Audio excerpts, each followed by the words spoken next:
Olá, pessoal. Estamos de volta para mais um episódio do Papeando com Pamplona.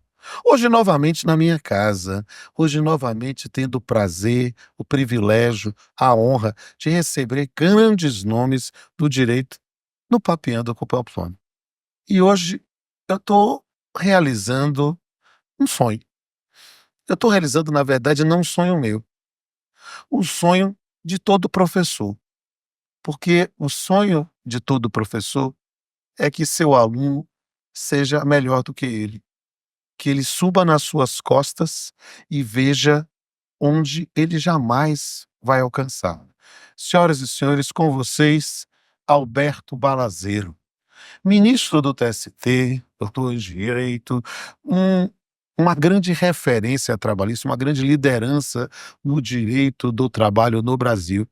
E, para minha honra, satisfação pessoal, meu ex-aluno na graduação, eu tive o privilégio de ser professor dele em direito individual, direito coletivo e direito processual do trabalho ainda nos anos 90, e hoje eu, com 30 anos de magistratura, tenho de primeiro grau, tenho a satisfação de dizer que eu tenho um ministro do TST que deu seus primeiros passos de trabalho comigo e que hoje é a nossa liderança no direito do trabalho, uma das nossas lideranças de direito do trabalho. Balazero, eu já disse tudo. Que honra te receber novamente na minha casa e finalmente no Papeando com Pamplona. Professor, eu vou ter que começar discordando. Vai. A primeira discordância é que eu superei o mestre, porque o mestre é insuperável. A honra é minha em ter sido seu aluno, em ter sido apresentado ao direito de trabalho, que é uma paixão, né?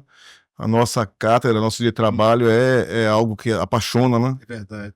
E jamais iria superar o mestre. E a honra é minha em ter sido seu aluno e de poder retornar aqui à sua casa e ter que debater, conversar, na verdade, sobre direito de trabalho. Na verdade, vamos conversar e eu pretendo aprender muito, porque, meus amigos, nós vamos falar hoje sobre um tema que está na ordem do dia, processo estrutural, mas um corte epistemológico específico na área trabalhista, processo estrutural laboral com Alberto Balazero. Meu estimado, vamos papear? Vamos lá. Papear. Eu quero entender, o que se entende efetivamente por processo estrutural aí, laboral? Professor, processo estrutural, essa doutrina do processo estrutural, ela começa lá nos anos 50, nos Estados Unidos, aquele famoso caso Brown. É uma doutrina que defende que a leitura do processo, modernamente, tem que ser voltada para a finalidade, para o resultado que se deseja, para que o da vida entregue não seja algo apenas vitória de papel. Então, a ideia do processo estrutural é uma grave desconformidade, a existência de um problema que viole o direito fundamental de maneira grave e que, para a sua solução, não seja possível utilizar aquela sistemática clássica do processo. A diferença entre adjudicação e injunção. Para o processo estrutural, é necessária uma reforma, e essa reforma estrutural tem que alcançar as raízes do problema. Na nossa área trabalhista, esse conceito de processo estrutural se mistura com o maior conceito que nós temos no direito do trabalho, que é o conceito de trabalho digno, que é dado lá pela OIT, que tem todas aquelas conformações de trabalho, em que há liberdade, em que há salário digno, em que há respeito às condições de saúde e segurança, em que há combate a todas as formas de discriminação. O processo estrutural trabalhista é uma reforma estrutural que seja voltada a conferir trabalho digno diante de um determinado problema fundamental. Eu quero enfrentar agora a questão da premissa.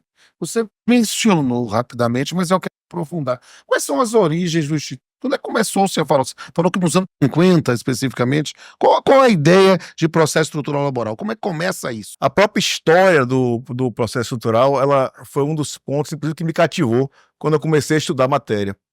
Nos anos 50, a realidade dos anos 50, no final dos anos 50, para os anos 60, nos Estados Unidos, no mundo, a luta por direitos civis, pelo combate a toda forma de segregacionismo, ela coincide exatamente com a busca por uma tutela jurisdicional mais efetiva.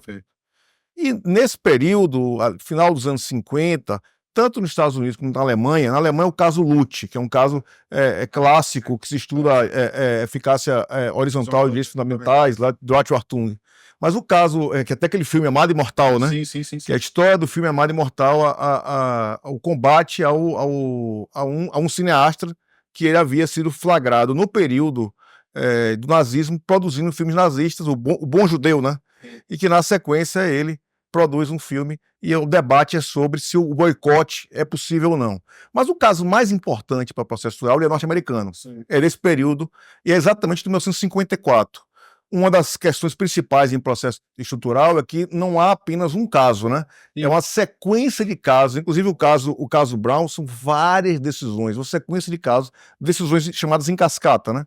E o caso Brown, ele corresponde a mudança de jurisprudência, quase uma cambalhota. Certo. Claro que há um período aqui que há algumas decisões anteriores que já sinalizam essa mudança, mas o caso Brown, ele é simbólico. Certo. Porque ele corresponde a uma mudança de dois casos anteriores que são muito estudados hoje em dia, que é o Dred Scott e o Plessy Ferguson. São dois casos em que a doutrina norte-americana, a jurisprudência norte-americana da Suprema Corte, consagrou o segregacionismo, definiu que era possível o segregacionismo. Primeiro, lá pelos anos 1850, o Dred Scott é um caso de um escravo, é um caso inclusive envolve herança.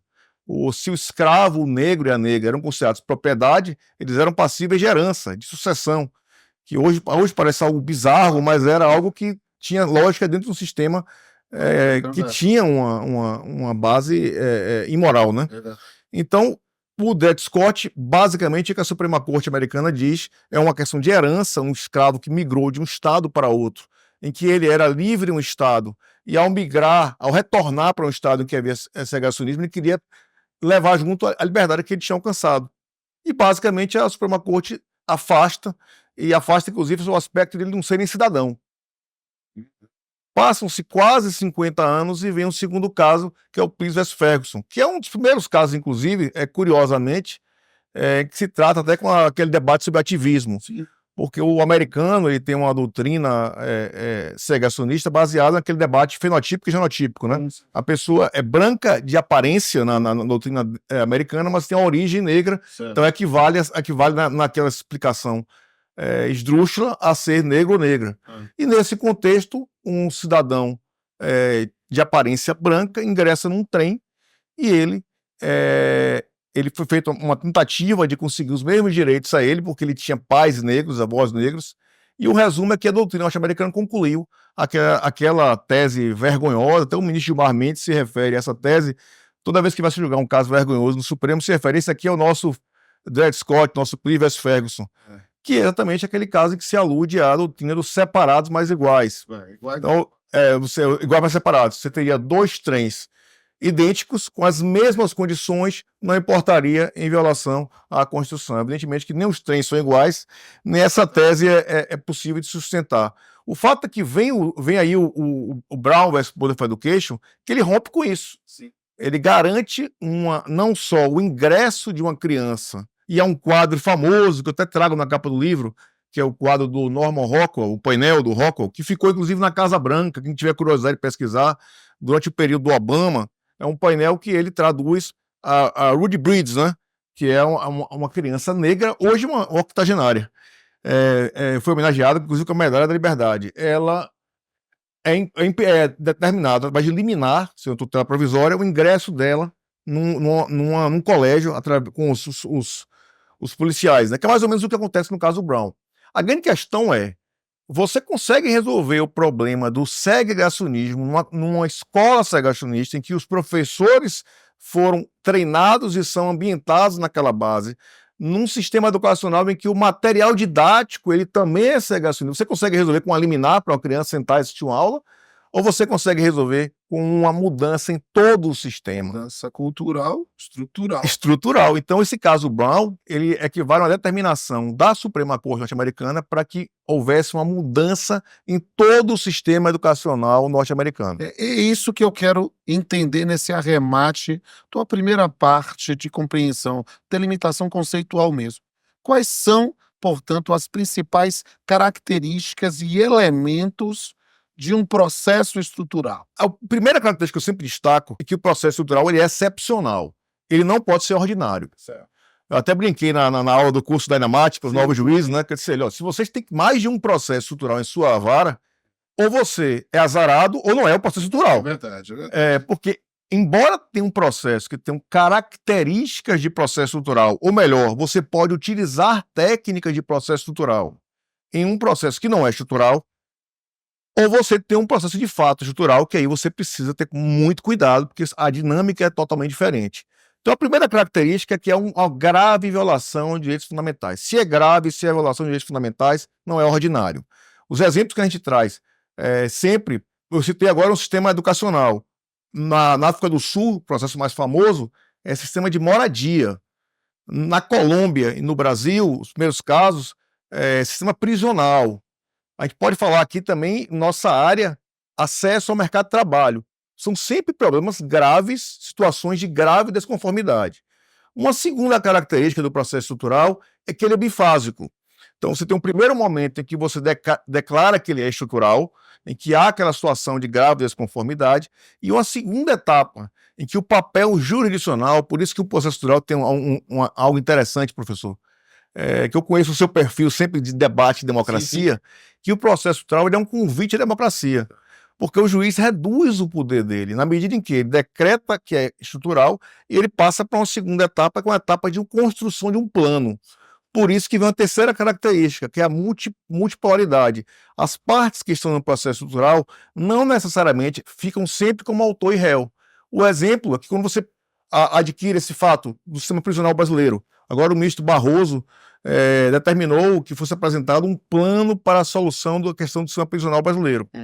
No momento em que o Estado apresenta um plano, em que estão lá Ministério Público, as partes envolvidas, ele passa a responsabilidade, de algum modo, para aquele que vai dizer se é efetivo, se não é, se funciona, se não funciona, se aquele plano pode ser implementado.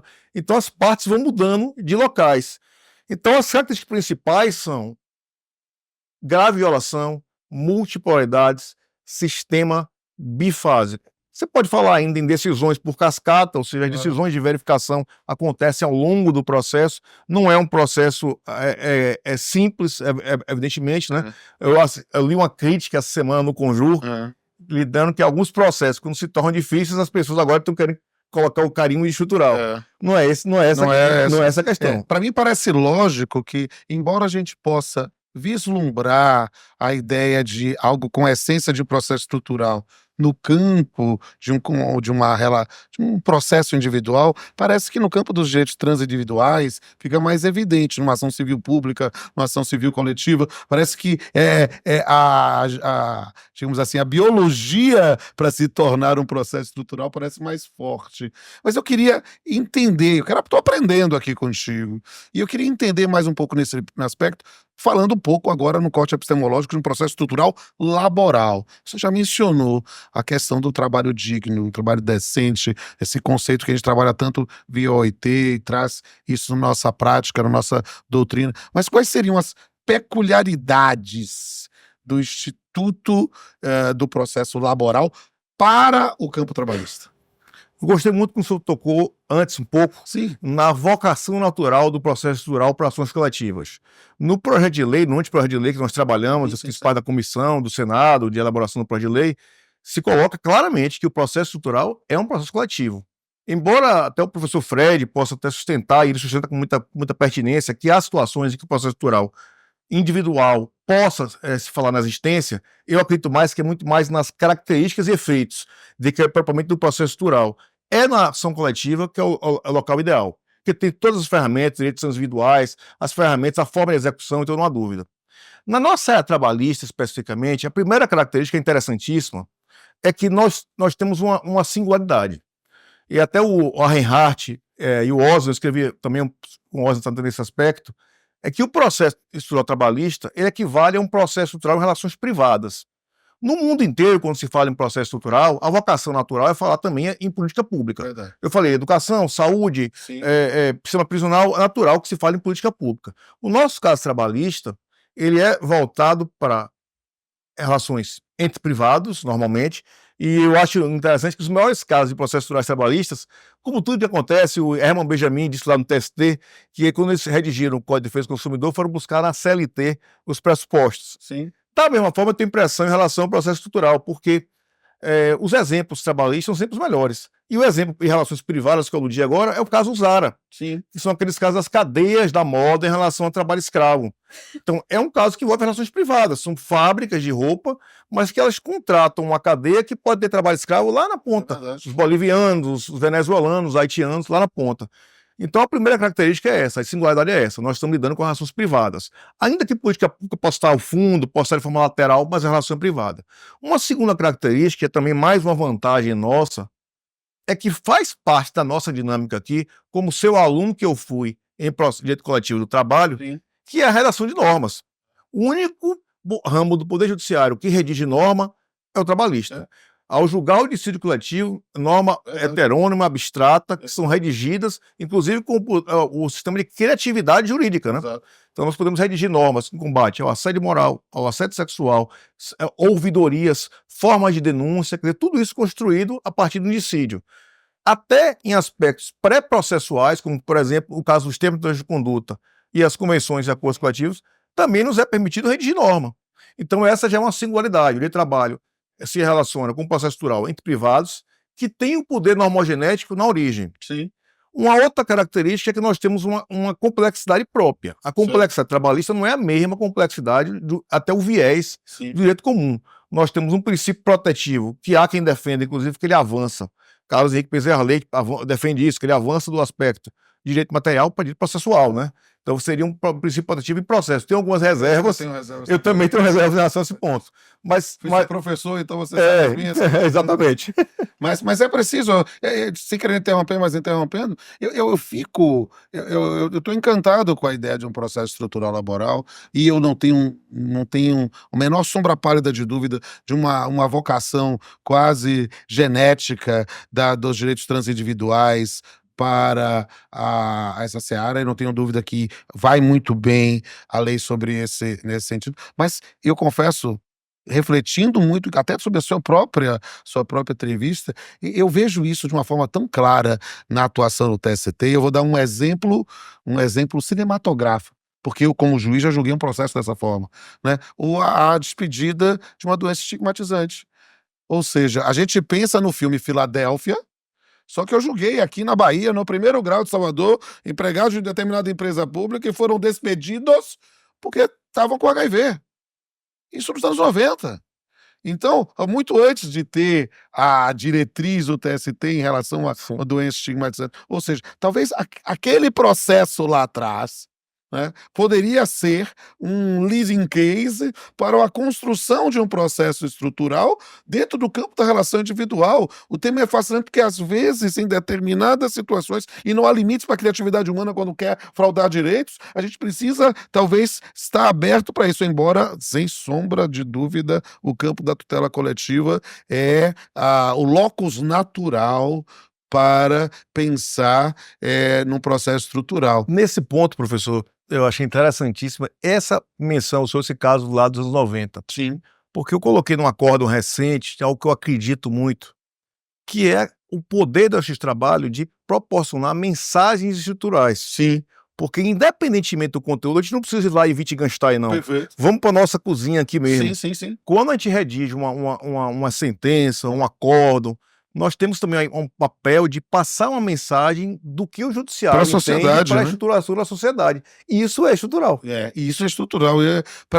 Esse tema, Balazeiro, falando com toda a liberdade, é muito mais importante do que possa imaginar a nossa vã filosofia.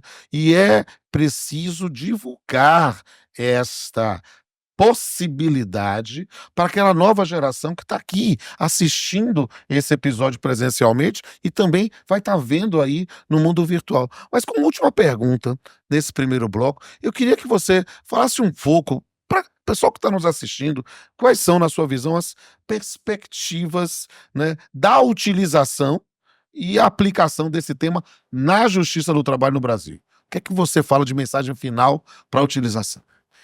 Professor, a justiça do trabalho, se o processo coletivo é o locus, a justiça do trabalho mais ainda.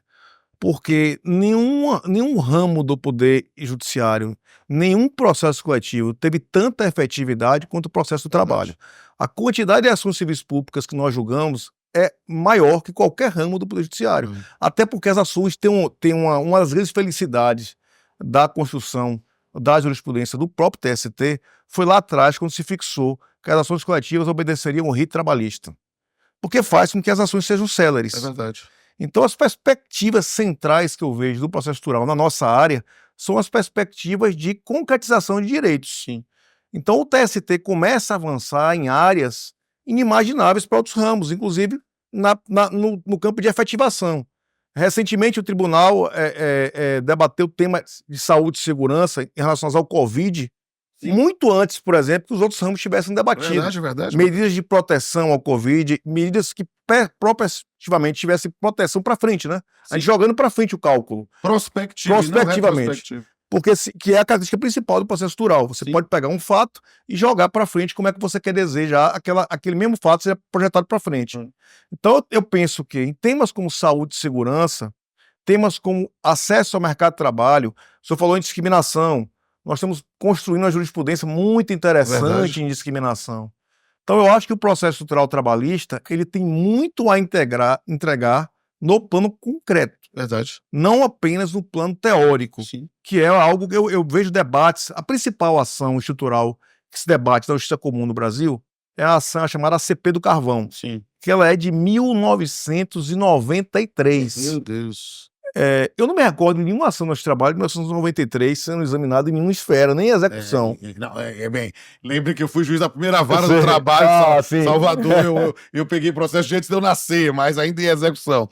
Mas em cognição, em 93 para cá, é algo impensável. É uma ação interessante, a fiscalização do cumprimento é uma etapa, o tema 698 do Supremo, Sim, quem não estudou sim, o tema sim. 698 vale a pena. É o tema que ele tem duas informações importantes. Ele diz, primeiro, o judiciário pode tratar de política pública. Sim. Então, ninguém está invadindo a área de ninguém quando trata de política pública. O limite de tratar de política pública para o judiciário é o modo e grau de intervenção. Perfeito. Ou seja, a apresentação de um plano e nós vamos fiscalizar os princípios que a gente quer fiscalizar. O cumprimento de tal, eu quero combater o segregacionismo no plano educacional, então eu quero, esse é o princípio. Como é que eu vou combater? Não, eu só posso ter material didático que não contemple esse tipo de prática. Então, esse tipo de fiscalização do tema 698 é muito clara. Então, é um avanço muito grande. Recentemente, um caso recente que o TST julgou, que reflete esse amplo espectro de possibilidades que é proporcionado pela jurisdição trabalhista, foi um caso que aparentemente é simples e não é. Quem conhece São Paulo sabe que o maior centro de abastecimento é em São Paulo, do Brasil inteiro. Sim. Frutas pro Brasil inteiro vem do centro de abastecimento de São Paulo, o CEAGESP, né? Sim. E ali tem uma confusão de carregadores, de Sim. trabalhadores. Então, a decisão, inclusive, da ministra Maria Helena reconheceu um estado de coisas inconstitucional, uma desconformidade gravíssima, determinou a rearrumação da forma com que é feita a entrega de produtos, todo aquele abastecimento, independentemente de ser vínculo ou não ser vínculo, não é esse o objeto. O objeto é que os carregadores de frutas, que entrega fruta, verdura naquele lugar ali, são 4 ou 5 quarteirões, né? Eles têm que seguir uma norma de proteção à saúde e segurança, de empregabilidade. Então é um caso belíssimo, que vai passar por uma fase de execução e que vai apresentar um espelho. Há N outros casos, como por exemplo, eu citei o caso Zara, que é um caso interessantíssimo. Caso emblemático. Os casos envolvendo os supermercados que enfrentaram violência policial, violência de segurança, né? Sim, sim. Também foram casos julgados recentemente pelo trabalho, plano de acordos. Então, mudar toda a forma que se dá a segurança patrimonial das redes de varejo no Brasil. Quer dizer, você combate racismo na veia. É um tema fascinante. E eu tô com a galera aqui que tá doida para fazer perguntas para você. Daqui a pouco a gente volta. Professor Balazeiro, quais as vantagens para a jurisdição com a concepção do processo estrutural? A primeira vantagem de um processo estrutural passa pela noção de concretização. Então, o processo estrutural é algo que responde a um problema estrutural da sociedade e que a sociedade brasileira, isso não é nenhuma novidade, ela tem uma insatisfação com ter decisões que não são concretizadas. Então, muita gente me pergunta, quando se fala em processo estrutural no Brasil, a chamada DPF dos presídios, né? A 347, o estado de coisa constitucional dos presídios.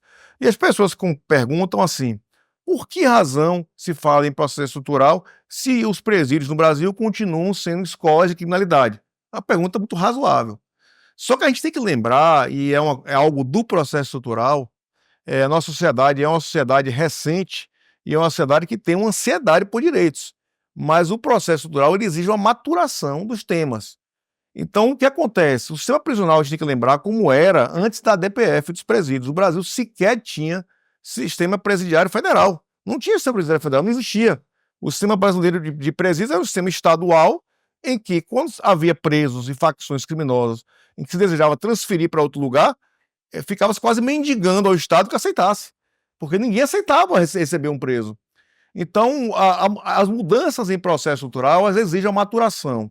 Então, a primeira vantagem é essa. A segunda vantagem, essa eu faço questão de anunciar, que é a participação social. Os juízes não são mágicos nem senhores do saber. Eles são cidadãos como outros que estão agora numa função diferenciada. Mas eles não têm as respostas para tudo. Então, qual é a mágica do processo estrutural? É a democracia. O processo estrutural ele parte de um pressuposto em que existe uma etapa em que as pessoas que estão vivendo o problema passam a fazer parte da solução. A construção do plano de solução, um plano democrático. Isso aí tem um efeito interessantíssimo. Não sei se os colegas imaginam, professor, o Brasil realiza audiências públicas, o Supremo Tribunal Federal realiza audiências públicas apenas desde 2007. Antes de 2007, nós não ouvimos ninguém porque a gente sabia tudo, né? Então a gente precisa ouvir as pessoas. É a segunda grande vantagem. A grande vantagem do processo estrutural talvez no seu fundamento básico, que é a construção de uma cultura de solução de conflitos e uma cultura de participação da sociedade. A gente teve, na primeira temporada do Papeando com Pamplona, nós entrevistamos Carlos Aires de Brito, que foi quem começou a prática de audiências públicas no Supremo. E, gente, é uma nova forma de entender a solução jurisdicional e, consequentemente, o processo. Na mesma linha, professor, a chamada expansão dos círculos consensuais, né? Sim. É interessantíssimo. O Kazuo Watanabe, eu tenho uma relação boa com ele, né? Falamos juntos num evento lá na USP. O Kazuo Watanabe, atualmente, eu fui tratar com ele mais recentemente sobre a questão do CDC e a construção do CDC. Sim. Ele é o nosso expoente vivo da construção desse CDC, a professora Ada não está conosco mais. E o professor Ada e o Elan, também participaram. O Kazuo, atualmente, o que ele mais deseja tratar é sobre acordo, sobre consenso. E o processo estrutural é uma porta aberta para consenso, é uma outra etapa. O processo estrutural, se as pessoas participam da solução, se elas sentem parte da solução, elas querem ter consenso. Acho perfeito. Quem não participa, qual é a grande questão nas soluções que o judiciário determina a partir de sentença? Qual é a grande debate que tem hoje? É a questão da legitimidade, né? Que as pessoas não sentem parte da solução. Quando elas constroem juntas a solução, é evidentemente que críticas que se possa ter, elas também se sentem parte. E a sabedoria popular diz logo, o combinado não é caro nem barato. O combinado não é caro nem barato. Eu até cito sempre aquele livro, A Sabedoria das Multidões, né? O Galton, a construção da solução do peso da feira. Sim. A média do peso da feira é sempre mais aproximada do que alguém que vai dizer lá, tendo conhecimento do qual é o preço. Isso é que é curioso, que as pessoas... Evidentemente que o processo estrutural também é um processo que protege minorias. Perfeito. Ele não é a ditadura da maioria, mas é uma ditadura da construção conjunta. Perfeito. Ministro Balazeiro, quais são as principais referências doutrinárias sobre o tema? A primeira referência doutrinária, a base do processo estrutural, começa com o professor Owen Fis, que é um professor de Stanford, é um professor de Yale, perdão, e está vivo. Eu, inclusive, troco e-mails com ele de vez em quando. Ele que constrói a questão de injunção à adjudicação, é a primeira referência internacional. Há também, no Brasil, o professor mais conhecido, o tema foi apresentado por Didier, né? O professor Fred Didier, uma referência importante, o professor Sérgio Reinhardt, que foi chamado num evento que eu fui de pai fundador, é um dos pais fundadores do processo estrutural, e eu somaria recentemente um nome que tem muito peso, além dele, do Sérgio, do Gustavo Osna, do Marco Félix Jobim. Marco Félix Jobim tem uma coleção interessantíssima, ele publica no Instagram todo dia o desafio de 100 livros sobre processo estrutural, ele já está no livro quase 200. Mas eu diria também que o professor Edilson Vitorelli, amigo de Pamplona, amigo nosso, que é hoje o relator, inclusive, Carlos, do processo estrutural, da lei do processo estrutural, não de projeto de lei no Senado Federal. Então, seriam nomes que eu me recordaria: Sérgio Cruz Reinhardt, Marco Félix Jobim, Edilson Vitorelli, que seriam nomes que eu podia me recordar aqui. Anote direitinho, vou fazer sabatina com você E depois. o Fred Dier também, o nosso professor Fred, o Gustavo Nosso Osma, bacana. nomes de muita referência. Há um livro, inclusive, do professor Fred, em que ele traz 4 conferências, o americano, norte-americano, quem estuda muito essa doutrina norte-americana, inclusive na Europa também é muito comum isso, eles não gostam muito de escrever livro, né? Eles gostam de fazer conferências e publicações. Tem um livro do Fred que ele apresenta, inclusive, em inglês a conferência do professor Owen, depois tem a tradução, é muito interessante, que é exatamente a noção que ele faz de injunção, adjudicação. Nessa história, professor, de personagem, não sei se você gosta desse personagem da história, né? Há o juiz que julgou, um dos juízes mais progressistas, né, associado à Suprema Corte Americana, exatamente o Thurgood Marshall, né? Há no Netflix um filme sobre ele, o Thurgood Marshall, assim, quando ele era advogado. Qual foi o caso que ele foi advogado? O caso Brown. E, curiosamente, quando ele foi juiz da Suprema Corte, quem era assessor dele? Owen Fisk. Então os personagens eles vão se encontrando, a vida que vai dando dinâmica, né? É verdade. Ministro Balazeiro, em que consiste uma técnica processual flexibilizadora? Minha amiga Caliane, o objetivo da técnica processual de flexibilidade é alcançar exatamente o resultado final. Então a ideia de uma flexibilidade é uma ideia que proporcione que as fases não sejam estanques e que se tenha um objetivo muito claro para se alcançar, independentemente da obediência ao rito. Então é algo que, conversando aqui entre nós, o dia de trabalho está muito acostumado, né? Eu achava curioso quando o Código de Processo Civil de 2015, que eles apresentavam com grande novidade a audiência una, e a segunda grande novidade era poder transacionar sob prazo. Quando nós, que fomos advogados trabalhistas, sentávamos na mesa de audiência, ouvimos o juiz dizer assim: a perícia você começa a falar a partir do dia 10. Você começa a falar da perícia a partir do dia 15, uma resposta da perícia. Isso é uma coisa comum nesse trabalho. Mas no campo do processo civil era algo, inclusive, que nós éramos classificados com preconceito, né? Exatamente. Como um apoio de negócios. Na época dizia, olha, seu trabalho parece um supermercado jurídico, não sei o quê. E de repente, eu ouvia meus professores de penal, seu trabalho parece. Toda hora o cara perguntando, tem acordo, e depois veio a transação penal, né? Ou seja, quando a gente compreende muitas vezes determinadas manifestações sobre técnicas, às vezes são puro preconceito. E a gente precisa aprender mesmo, querida Caliane, que a lógica de uma construção de um processo democrático impõe um procedimento que seja flexibilizante ou flexibilizador, justamente para, tal qual um abadá de carnaval, né, nós literalmente adequarmos, né, customizarmos a situação que está sendo. O professor me permitiu um acréscimo interessante, na linha que você falou, não sei se os colegas, tem muitos aqui que gostam da área penal, né? O vice-presidente da comissão da legislação processual, o ministro Navarro Dantas, do STJ, que inclusive, a área dele no STJ penal, né? E ele deu um depoimento lá, porque todos nós, em relação a esse foco do X-Trabalho, na solução e tal, vimos com muito preconceito, né? Que hoje, em direito penal, a grande novidade é o foco na vítima, que é exatamente o que o processo estrutural faz. Então, talvez o X-Trabalho seja precursor em muitas coisas e, por conta disso, ele é tão atacado por preconceito. Acho que é de poder olhar o terreno do vizinho, a gente pode aprender muito mais do que ter inveja. Ministro Balazeiro, é preciso uma lei de processo estrutural no Brasil? Vitória, pergunta muito interessante. No âmbito da comissão, da lei, do anteprojeto, audiência pública é uma porta aberta. E democracia é ouvir o que você concorda e o que você não concorda. Houve um professor que sentou na cadeira e disse: eu acho que não devia ter lei de processo estrutural. Porque o processo estrutural ele não é algo que foi inventado, um ativismo, etc, algo do gênero, não me recordo com precisão. Sim. E o doutor Aras, que presidia, usou a seguinte frase: anotar a contribuição e passamos para a seguinte. Mas o Vitorelli, que era o relator, deu uma resposta interessantíssima. Ele disse assim: olha, se lei é necessária, eu não sei se é necessária ou se não é necessária.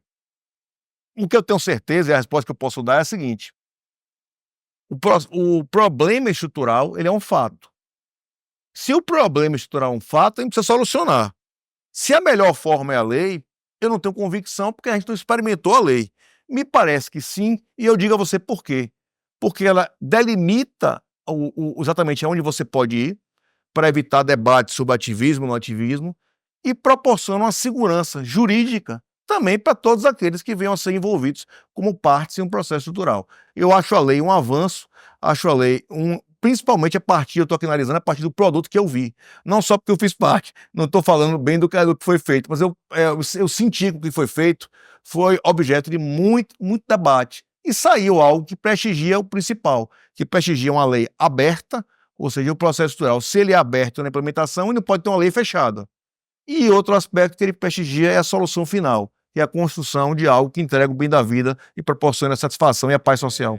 O programa está maravilhoso, fez o cérebro fervilhar de questões e outras ponderações, e eu ia pedir que, se possível, exemplificasse algumas das situações laborais em que a concepção de processo estrutural possa nos ajudar a entender, na prática, essas situações coletivas e individuais, se houver, e o senhor puder trazer para a gente. Muito obrigado. Paulo, não tenho nenhuma dúvida que sim. A construção clássica, evidentemente, é lembrando dos pontos prioritários que a própria OIT ela elenca na sua Constituição os pontos principais do conceito de dignidade. Você tem lá proteção à liberdade sindical, combate à discriminação e prestigiar o acesso ao mercado de trabalho livre, então, sob todas as formas. Aí você tem todas aquelas matérias como pessoa com deficiência, como combate à discriminação de gênero, raça, sexo. Então, você tem toda uma gama de matérias que são plenamente possíveis de processos estruturais. No nosso segmento trabalhista, você avança para combate ao trabalho em condições análogas à escravidão. Isso é um clássico, porque aqui tem um ponto, exemplo claríssimo de processo estrutural trabalhista, as chamadas cadeias produtivas. É inadmissível nós consumirmos um produto hoje no supermercado de Salvador que ele tem a origem num trabalho escravo na África. Então, toda a rede de proteção trabalhista mundial, eu diria, porque hoje o mercado de trabalho ele é mundial e o mercado de produção também, permitam uma cadeia chamada cadeia suja. E avançando, você passa para combate ao trabalho infantil, combate à saúde, à falta de saúde e segurança, às condições seguras de saúde e segurança no mercado de trabalho. Dentro desse espectro principal de temas, os 5 maiores temas trabalhistas, por incrível que pareça, saúde e segurança, o último tema recentemente reconhecido em 2022, quer dizer, antes disso parece que saúde e segurança não era tema principal do OIT, mas há consequências práticas na medida em que passa a ser pressuposto de toda a convenção do OIT, saúde e segurança tem que estar lá com parte do preâmbulo. E a partir desses temas, você abre um espectro para processos estruturais de grande relevância. Quando eu tratei, por exemplo, do processo estrutural coletivo, que não tenho nenhuma dúvida que é o processo estrutural na sua acepção mais clássica, mas eu me permito aqui, dentro desses exemplos trabalhistas, citar um único exemplo individual, que é uma ação, embora seja uma ação até coletiva, mas o fato é um fato individual, que é exatamente aquele caso Mirtz. Eu fui relator no TST da ação civil pública relacionada àquela criança que foi colocada no elevador em Pernambuco, em que se apertou o botão, a senhora, esposa de um prefeito na região metropolitana, ela apertou o botão no elevador e para a criança ela acabou subindo no elevador, caindo nos andares enquanto a mãe passeava com o cachorro. Então esse caso é um caso típico de processo estrutural, porque uma série de mensagens estruturais foram tratadas. Em primeiro lugar, racismo em toda a sua forma. 2 mãe e filha negras que trabalharam durante a pandemia num conceito próximo à escravidão, já que todos sabem que elas eram empregadas da prefeitura, né? Não eram empregadas domésticas, que de fato eram, da casa do prefeito da cidade do interior. Tratamos, então, obviamente, além de racismo estrutural, nós avançamos para patrimonialismo estrutural, que é a mistura do público e do privado dentro de uma esfera de um ocupante de cargo eletivo. Passamos ainda para análise de saúde e segurança. Covid, não era uma função essencial doméstico para trabalhar durante a pandemia em condições de saúde e segurança. Então, tudo isso aqui passaram para a sociedade, não só de Pernambuco, uma noção de que o Poder Judiciário não admite mais, em 2024, essas condutas. Se assistir uma novela do canal Viva em 2024 é um horror, porque você percebe negros e negras em posição de segunda mão, né? É uma coisa impressionante. Você percebe que toda a casa gira em torno do pai que conduz a casa para como deve ser, inclusive a alimentação da casa, uma mesa grande, que gira o prato em torno disso. Então, a sociedade de 2024 não é a mesma que admitia aquela novela do canal Viva. Então, é essa mensagem que o processo estrutural traz, e são esses exemplos que a nossa área trabalhista pode emprestar para o processo. Um processo, principalmente, um processo efetivo. Eu acho que essa é a grande mensagem a deixar nesse episódio. E, infelizmente, a gente tem que encerrar. O tempo é curto, mas eu quero dizer, mais uma vez, da minha enorme satisfação, minha honra, meu prazer, meu privilégio de estar aqui te entrevistando, né? Nós nos conhecemos em sala de aula em 1997 e agora, né, tantos anos depois, nós nos reencontramos e eu espero que essa amizade, esta relação de aprendizado recíproco continue crescendo ainda mais. Me permita, meu estimado balazeiro, fazer um brinde aqui com a indefectível caneca. E a honra é minha. E a honra é toda nossa, querido.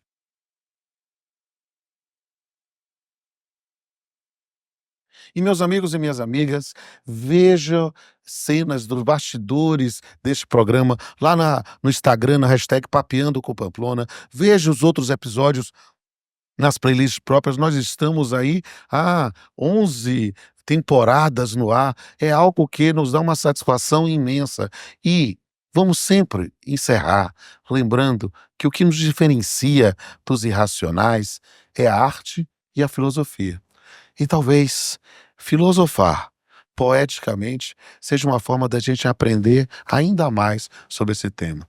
Aguarde que você vai ver a nossa visão poética do tema processo estrutural laboral. Até a próxima. Processo estrutural trabalhista. No campo fértil das relações laborais, ergue-se um processo firme, essencial, que não busca só punir ou reparar, mas sim transformar o tecido estrutural. Aonde o direito falhou em alcançar e as normas perderam seu vigor, decisões vêm à realidade transformar para que o trabalho floresça com valor. Não basta o remédio pontual e breve, se o problema é enraizado e profundo. É preciso agir de forma leve, porém firme, mudando o próprio mundo. Estruturais são as práticas que semeiam a justiça como fruto a cada estação, corrigindo desvios que antes fraquejavam e sustentando o trabalho com razão. O objetivo é simples, contudo potente: gerar condições para o decente labor, que no segmento se torne permanente e traga à vida dignidade e valor. Até a próxima.